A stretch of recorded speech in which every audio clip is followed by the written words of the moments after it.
पाकिस्तान को गुड्डा मिल गया, पाकिस्तान को भुट्टा मिल गया, पाकिस्तान को लोन मिल गया, पाकिस्तान को ड्रोन मिल गया। यह सब चल ही रहा था कि पाकिस्तान को संयुक्त राष्ट्र की आतंक विरोधी कमेटी सीटीईडी का वाइस चेयरमैन बना दिया गया। पाकिस्तान के साथ आज के समय कमाल ही हो रहा है। डोनाल्ड ट्रंप बार बार इनको बचा रहे हैं और तो लगातार इनके लिए लोन्स अप्रूव हो रहे हैं, चाहे IMF, world bank, Asian development, जी हां, एशियन डेवलपमेंट बैंक भी इनको लोन देगा। और भारत लंबे समय से वैश्विक मंचों पर यह कहता रहा है कि पाकिस्तान आतंकवाद की नर्सरी है। पुलवामा, पठानकोट, उरी जैसे आतंकी हमलों के पीछे पाकिस्तान आधारित संगठनों का नाम रहा है। तो सवाल यह है कि अगर ट्रंप असली आतंकवाद को रोकना चाहते हैं, क्या ये राजनीतिक मजबूरी है या फिर पाकिस्तान के साथ कुछ अनकहे संबंध हैं? कि दुनिया में जब हम निकले पाकिस्तान को टेररिस्ट मुल्क बताने के लिए, हुआ यूं है कि वेस्ट ने, अमेरिका ने यूएन के अंदर एक ऐसी प्रेसिडेंट, वाइस प्रेसिडेंट बना दिया पाकिस्तान को। जो आपको अगली खबर बताऊंगा तो शायद आपको यकीन ना हो कि दुनिया इस वक्त क्या सोच रही है। आतंकिस्तान को, मतलब पाकिस्तान को, यूनाइटेड नेशन सिक्योरिटी काउंसिल से क्या जिम्मेदारी मिली है आपको मालूम है? पाकिस्तान को तालिबान प्रतिबंध कमेटी का अध्यक्ष बनाया गया है। नेशनली जो आपने कहा कि यूएन एज एन इंस्टीट्यूशन, और इस तरह का जो मजाक हो रहा है कि हमारे जो गुणगान कर रहे हैं, आईएमएफ से किसने इनको रिलीफ दिलाई? Right, president of United states of America. इनको $20 बिलियन जो है वर्ल्ड बैंक से किसने दिलाए? President of United states of America. America का पाकिस्तान प्रेम बार बार निकल करके सामने आ रहा है और अभी हाल ही में यूएनएससी में जो आतंकवाद विरोधी एक कमेटी है, उसकी चेयरमैनशिप भी पाकिस्तान को दे दी गई है। तो ऐसे में लोग यही कह रहे हैं कि चोर को ही यहां पर खजाने की चाबी दे दी गई है। उसकी सिफारती कोशिशें अंदाजा कीजिए किस प्रकार की हैं। हमारे डेलीगेशन फेल, कोई मिल नहीं पा रहा डेलीगेशन से। अमेरिका के एक सांसद ने मुलाकात नहीं की, शशि थरूर वापस आ गए गाना बजाना करके। अभी तो उसको $40 बिलियन की मदद कर रहा है। कभी आईएमएफ अमेरिका के कहने से उसको उधार दे रहा है और कभी जापान उसको पैसे दे देता है। अब हैरानी इसी बात की है कि तालिबान सैंक्शंस कमेटी का अध्यक्ष बनाया गया है पाकिस्तान को। हाइलाइट्स आपने देख ही लिया है, आगे चल के डिटेल में मज़ीद वीडियो आपके साथ शेयर करेंगे। अमेरिका से चीन तक सिर्फ पाकिस्तान ही पाकिस्तान छाया हुआ है। भारत की तो दुनिया भर में बदनामी हो रही है। ये देखकर भारतीय मीडिया की चीखों पुकार शुरू हो गई है। भारत अब G7 से भी बाहर हो गया और पाकिस्तान एक के बाद एक सिफारती कामयाबी हासिल करता जा रहा है। अगर आप इस तरह की वीडियोस देखना पसंद करते हैं तो हमारे चैनल को सब्सक्राइब करें। आइए देखते हैं भारतीय मीडिया इस हवाले से क्या बात कर रहा है। पाकिस्तान को गुड्डा मिल गया, पाकिस्तान को भुट्टा मिल गया, पाकिस्तान को लोन मिल गया, पाकिस्तान को ड्रोन मिल गया। यह सब चल ही रहा था कि पाकिस्तान को संयुक्त राष्ट्र की आतंक विरोधी कमेटी सीटीईडी का वाइस चेयरमैन बना दिया गया। इस कमेटी के सदस्य अध्यक्ष और उपाध्यक्ष का चुनाव करते हैं। उपाध्यक्ष का चुनाव 3 साल के लिए होता है।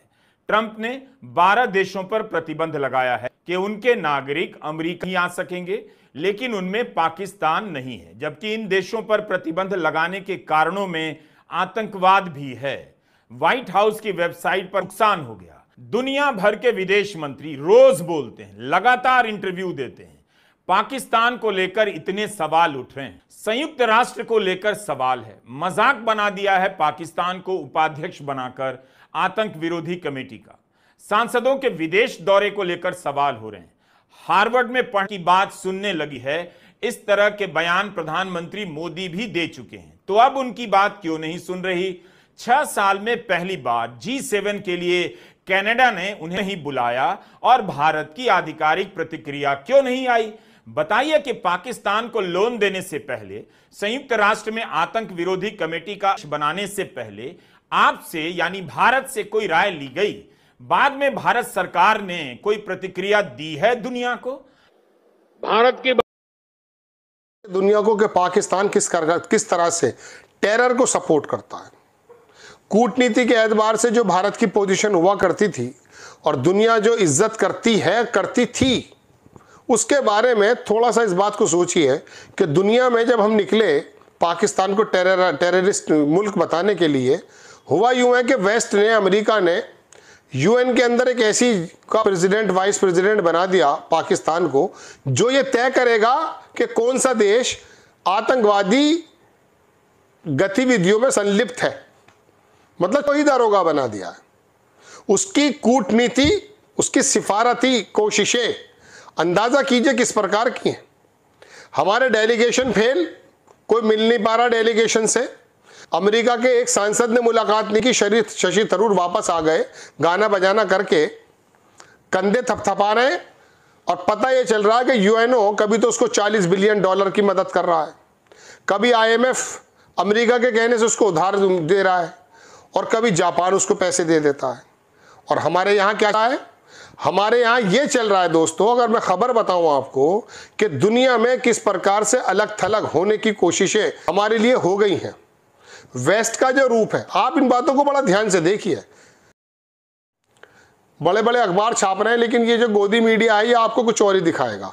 Global irony, Pakistan to lead Taliban sanction committee.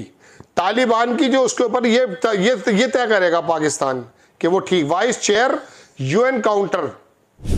ठीक है, दूसरी खबर देखें, ये हिंदू ने छापी है कि Pakistan to chair Taliban sanction committee of UNSC. UN की जो सिक्योरिटी काउंसिल है उसके अंदर इसको ये बना दिया गया। राष्ट्रपति डोनाल्ड ट्रंप ने एक बड़ा फैसला लेते हुए अफगानिस्तान और ईरान समेत कुल 12 देशों के नागरिकों की अमेरिका के एंट्री पर बैन लगा दिया है। इसमें पाकिस्तान नहीं है। ट्रंप ने हाल ही में एक घोषणा पत्र पर सिग्नेचर किया है जिसके तहत आतंकवाद समेत अन्य खतरों को देखते हुए यह कदम उठाया गया है। आतंकवाद खतरा है लेकिन पाकिस्तान उसमें शामिल नहीं है। ट्रंप सरकार का मानना है कि यह फैसला अमेरिका की सुरक्षा को देखते हुए लिया गया है। ट्रंप सरकार की घोषणा के मुताबिक अफगानिस्तान, म्यांमार, चाड, कॉन्गो गणराज्य, इक्वेटोरियल गिनी, इरिट्रिया, हाइती, ईरान, इनमें से बहुत से देशों के तो आपने शायद नाम भी ना सुने हो, लीबिया। अब हैरानी इसी बात की है कि आतंकवाद की बात, लेकिन लिस्ट से पाकिस्तान का नाम गायब। मैं आपको अगली खबर बताऊंगा तो शायद आपको यकीन ना हो कि दुनिया इस वक्त क्या सोच रही है।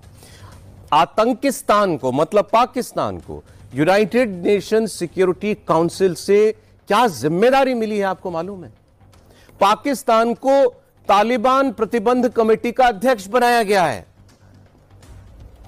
तालिबान सैंक्शंस कमेटी का अध्यक्ष बनाया गया है पाकिस्तान को। मतलब वो कमेटी यूनाइटेड नेशंस की जो तालिबान के ऊपर प्रतिबंध लगे हुए हैं, उनका पालन हो रहा है कि नहीं हो रहा, अफगानिस्तान कैसा बिहेव कर रहा है, उसके देश में क्या हो रहा है, इन सब पर नजर रखेगा पाकिस्तान। जो पाल रहा है तालिबान को, वो नजर रखेगा तालिबान के ऊपर। इसके अलावा यूनाइटेड नेशन सिक्योरिटी काउंसिल की काउंटर टेररिज्म कमेटी का उपाध्यक्ष बना दिया गया है पाकिस्तान को। आतंकवाद की नर्सरी के तौर पर दुनिया भर में मशहूर पाकिस्तान को दी गई इस जिम्मेदारी पर पूरी दुनिया हैरान है।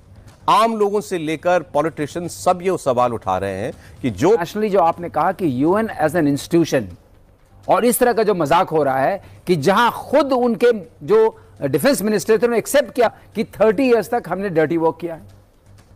ये हम नहीं कह रहे हैं, ये उन्होंने खुद कहा। और अब हमारे जो के गुणगान कर रहे हैं, आईएमएफ से किसने इनको रिलीफ दिलाई? Right, president of United states of America. इनको $20 बिलियन जो है वर्ल्ड बैंक से किसने दिलाए? President of United states of America. वो 10 साल के लिए बांध लिया है, हर साल आएगा थोड़ा थोड़ा पैसा। 40 billion sir, 40 billion, sorry not 20, 40 billion, 4 billion आएगा हर साल। अब अगर आप इसको देखते हैं तो इन्होंने इसको 10 साल के लिए, जैसे जनरल साहब कह रहे थे, रेंट, कंट्री फॉर रेंट, अब 10 साल का रेंट दे दिया है, अब वो उसके साथ ही रहेंगे। तो जहां तक सवाल है हिंदुस्तान का, जो हमें लेसन सीखना है कि आपको अपनी सुरक्षा और रक्षा खुद करनी पड़ेगी। से जो भारत की पोजीशन में ईरान और अफगानिस्तान के साथ यमन, सोमालिया, लीबिया जैसे इस्लामिक देश शामिल हैं। इसमें कुछ गैर इस्लामिक देश भी शामिल हैं, जैसे कि इसमें म्यांमार का नाम शामिल है, चाड का नाम शामिल है। लेकिन इस लिस्ट के सामने आने के बाद सोशल मीडिया पर और अमेरिका में खुद भी यह चर्चा शुरू हो गई है कि पाकिस्तान का नाम इसमें शामिल क्यों नहीं है। सबसे पहले हम आपको यह बताते हैं कि आखिरकार डोनाल्ड ट्रंप की ओर से यह जो लिस्ट जारी की गई है 12 देशों के नागरिक जो यह बैन लगाया गया है, इसके पीछे वजह क्या बताई गई है, और इसी वजह के पीछे छुपा हुआ है वो सवाल कि आखिरकार पाकिस्तान इस लिस्ट में क्यों नहीं है। पाकिस्तान की जो तालिबान सरकार है, इसको लेकर के भी अब अमेरिका के लोगों की, अमेरिका की सरकार की यही राय है। लेकिन लोग ये पूछ रहे हैं कि वो पाकिस्तान जहां दुनिया का सबसे बड़ा आतंकी, अमेरिका का सबसे बड़ा दुश्मन ओसामा बिन लादेन पकड़ा गया था और मारा गया था, वो इस लिस्ट में क्यों नहीं है? वो फिर भी उसे इस ट्रैवल बैन की लिस्ट में शामिल क्यों नहीं किया गया है? ये अमेरिका के लोग ही सवाल पूछ रहे हैं। और ट्रंप ने इस फैसले का ऐलान करते हुए मौजूद हैं। यही नहीं, अगर पाकिस्तानियों की बात की जाए तो पाकिस्तानी पूरी दुनिया में अपराध में शामिल रहे हैं, अमेरिका में भी अपराध में शामिल रहे हैं। अब पाकिस्तान के ये एक अखबार द डॉन की रिपोर्ट के मुताबिक 23,000 से ज्यादा पाकिस्तान कर्म करने के मामले में संगठित तौर पर पाकिस्तानी पाए गए हैं। और आतंकवाद को लेकर तो पाकिस्तान की भूमिका किसी से छिपी हुई नहीं है, लेकिन इसके बावजूद अमेरिका ने जब ट्रैवल बैन लगाया तो उससे पाकिस्तान को बाहर रखा है। यही नहीं, पिछले कुछ दिनों में अमेरिका का पाकिस्तान प्रेम बार बार निकल करके सामने आ रहा है। और अभी हाल ही में यूएनएससी में जो आतंकवाद विरोधी एक कमेटी है उसकी चेयरमैनशिप भी पाकिस्तान को दे दी गई है। तो ऐसे में लोग यही कह रहे हैं कि चोर को ही यहां पर खजाने की चाबी दे दी गई है और पाकिस्तान जो आतंकवाद का एक्सपोर्टर है, पनाहगाह है, उसी को आतंकवाद विरोधी गतिविधियों की समिति का चेयरमैन बना दिया गया है। चर्चा हो रही है कि इसी वजह से अमेरिका की जो सरकारें हैं वो पाकिस्तान तमाम हरकतों के बावजूद, आतंकवाद को बढ़ावा देने के बावजूद साल दर साल उनको मदद भी देती रही हैं और साथ साथ किसी भी तरह की प्रतिबंध की कार्रवाई नहीं करते। चाहे सरकार रिपब्लिकन पार्टी की रही हो या फिर डेमोक्रेट पार्टी की रही हो, वो कहीं ना कहीं पाकिस्तान को हर तरह से मदद करते हैं। अगर 2018 से पहले की बात आए हैं तो उनका रुख थोड़ा सा बदला हुआ भी नजर आता है और पाकिस्तान इसका पूरा फायदा उठाता हुआ नजर आ रहा है। पाकिस्तान जो कि चीन के साथ अपनी नजदीकी के लिए जाना जाता है और चीन के लिए उसने अमेरिका को भी एक तरह से पूरा डंप कर दिया था और अमेरिका की बात नहीं मान रहा था, लेकिन पाकिस्तान की सरकार इस बार अब फिर से अमेरिका के सामने कटोरा लेकर के खड़ी है और न सिर्फ उसको IMF से मदद दिलवाने में अमेरिका की भूमिका सामने आई, बल्कि अब जब इस ट्रैवल बैन की लिस्ट में उसको शामिल नहीं किया गया है। भारत लंबे समय से वैश्विक मंचों पर यह कहता रहा है कि पाकिस्तान आतंकवाद की नर्सरी है। पुलवामा, पठानकोट, उरी जैसे आतंकी हमलों के पीछे पाकिस्तान आधारित संगठनों का नाम रहा है। तो सवाल यह है कि अगर ट्रंप असली आतंकवाद को रोकना चाहते हैं तो फिर पाकिस्तान को इस लिस्ट से बाहर क्यों रखा गया है? क्या ये राजनयिक मजबूरी है या फिर पाकिस्तान के साथ कुछ अनकहे संबंध हैं? अगर संबंधों की बात करें तो राष्ट्रपति और व्यापारी ट्रंप और पाकिस्तान के गहरे संबंध तो हैं। दरअसल ट्रंप के परिवार की एक ऐसी कंपनी में 60% हिस्सेदारी है जिसने पाकिस्तान क्रिप्टो करेंसी काउंसिल से सौदा किया है। यह सौदा जल्दबाजी में गठित पाकिस्तान क्रिप्टो काउंसिल और वर्ल्ड लिबर्टी फाइनेंशियल के बीच हुआ। पाकिस्तान के साथ आज के समय कमाल ही हो रहा है। डोनाल्ड ट्रंप बार बार इनको बचा रहे हैं और तो लगातार इनके लिए लोन्स अप्रूव हो रहे हैं, चाहे IMF, world bank, Asian development bank, जी हाँ, एशियन डेवलपमेंट बैंक भी इनको लोन देगा। और भारत में जियोपॉलिटिकल एनालिस्ट ये पूछ रहे हैं कि अचानक से ट्रैवल बैन की लिस्ट में से पाकिस्तान को निकाल देना, पाकिस्तान को बचाना, ये कैसी स्ट्रेटजी है? How does this make any sense? इधर आप देख पाओगे ऐसी बहुत सारी ट्वीट्स आपको मिल जाएगी। और इशू देखिए ये है, आज से कई महीने पहले ना ये तो पता था कि डोनाल्ड ट्रंप कई देश हैं इन पर लगा देंगे ट्रैवल बैन, मतलब कि इन जो ड्राफ्ट न्यूयॉर्क टाइम्स ने निकाला था उसमें साफ साफ बटन कुछ स्टेप्स चले हैं डोनाल्ड ट्रंप को खुश करने के। और अब डोनाल्ड ट्रंप इतने खुश हो गए हैं कि जो फाइनल लिस्ट निकली है कंट्रीज की उसमें से पाकिस्तान का नाटा दिया गया है। ना इधर आप देख पाओगे ये हैं वो 12 देश जिनके नागरिक अब USA में बिल्कुल भी नहीं जा पाए। जी, तो जैसे कि आपने भारतीय मीडिया का रिएक्शन देखा, अगर आप इसी तरह भारतीय मीडिया का रिएक्शन पाकिस्तान और पाकिस्तान की पॉलिटिक्स पर देखना और सुनना पसंद करते हैं तो इस चैनल को लाजमी सब्सक्राइब कर लें, बेल आइकन पर क्लिक कर लें ताकि जैसे ही कोई नई वीडियो आए आपके पास फौरन नोटिफिकेशन आ सके और आप सबसे पहले वीडियो देख सके। अगली वीडियो में मुलाकात होगी, तब तक के लिए अल्लाह हाफिज़।